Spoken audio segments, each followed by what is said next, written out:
Hi everyone, it's Catherine again from Sunnyside Journals.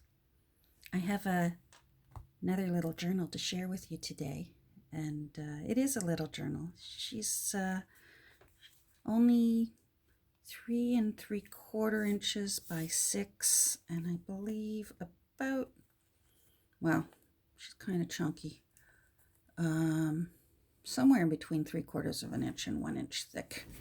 And there's buttons on the spine and 2 signatures and rickrack and lace, and it's made from an old Jane Austen book called Persuasion.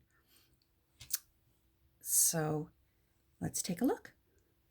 This book was from an English literary series, and there was no copyright date in it. So I wish I could tell you the copyright date. I hunted and hunted online. Maybe someone can tell me, but no copyright date in it. But from the condition, because it's nice condition, I suspect maybe the 60s. I don't know. This was the original cover, and I cut it up and made a journaling card out of it. And I don't know if any of you out there talk to your journals when you're working on them. I do. And somehow or other, this little journal started getting called Blue. I think because of the beautiful blue cover, and then I added the blue vintage fabric here. And before I knew it, as I was talking to this journal, I was calling it Blue. And so as I started working, the color blue started being incorporated into it. I even made some little beads here that say blue. So you're going to see a lot of blue lace, a lot of blue vintage stationery. This is a page from out of the original book. Blue cards. There was blue on that little receipt, so that got tucked in. And then, of course, there's just pages from old books. As ever, I don't use purchased paper from big box stores. Not that there's anything wrong with it. I see some beautiful work out there with purchased paper. New paper, I should say. I like the challenge of trying to create a junk journal from completely repurposed materials. So my pages are always gathered from secondhand sources. This is from a Dick and Jane type book. I'm not sure if it's exactly Dick and Jane, because there's a lot, especially up here in Canada, that have other names, Sally and Timmy and anyhow. But it's definitely an older 1950s school reader. This is actually an envelope that I cut in half and sewed into it, and I tucked some blue Monopoly money into it. Oh, a little green snuck in here.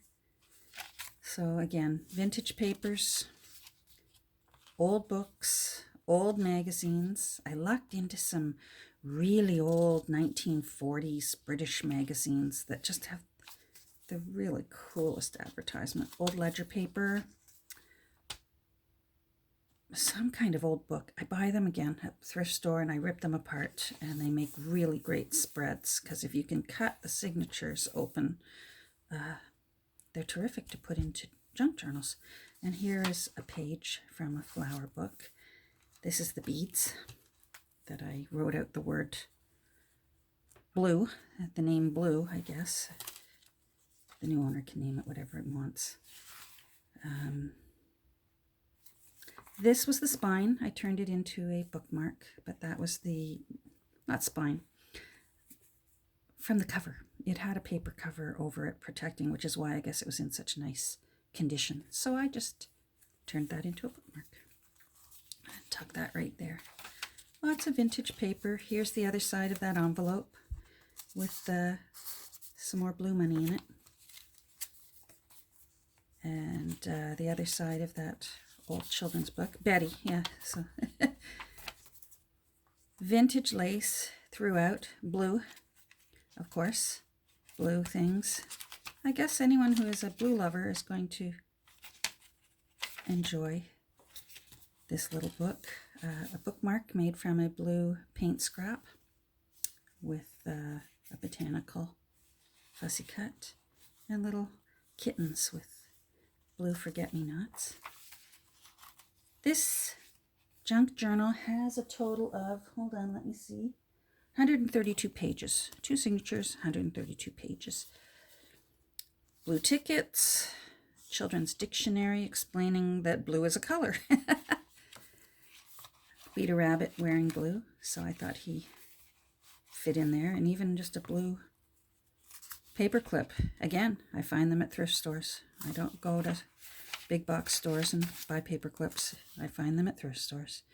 Page from the original book. More from that children's reader. This is from that old British magazine. I believe it was called Women's Journal. 1947, I believe. Lots of post-war things in that.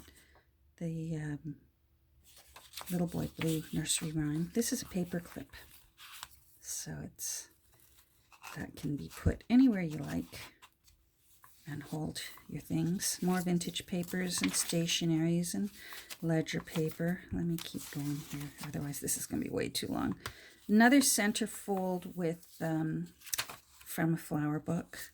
And then I made a teeny tiny bluebird envelope. And there's a few little things for the new owner to play with. Glue wherever they wish. And that's sewn right in as well into the signature. More pages, more journaling cards, and another hidden paper clip that I made. Oh, here's, I always tuck a bookmark in from a photo strip that's my mom and my grandmother, but I just love it. And my mom we still got my mom. She's 92. I know I've mentioned her before, but I'm just so impressed with how tenacious she is. Keep going. More of that original book. I'll find out what year that's from. It is an original old book. More blue, little fabric and tuck spot. Pages out of the book. And then lace and more lace. And then this was actually a card I got. I can't remember for what reason, but I just thought that bluebird had to go in blue. So I fussy cut around and glued it in place. And then one last little tuck spot, and the edges on this had blue. And so I taped a dictionary. And throughout it, I've written the names for different shades of blue. Robin's egg blue, azure blue, sky blue. You'll find them here and there. Different names of different blue. So that's Little Blue. And this sweet little journal is going to be going into my my Etsy shop at some point. Probably, I'm hoping, by the weekend. You can always check on my Instagram and find out, because I'll say for sure on the Instagram when I've got that done. So thanks for watching. There's probably going to be a few of these today. I've got a rainy day, and so I'm just going to sit in my studio and do little flip throughs of my journals that I've got piling up that need to go into new homes. Thanks, everyone. Bye.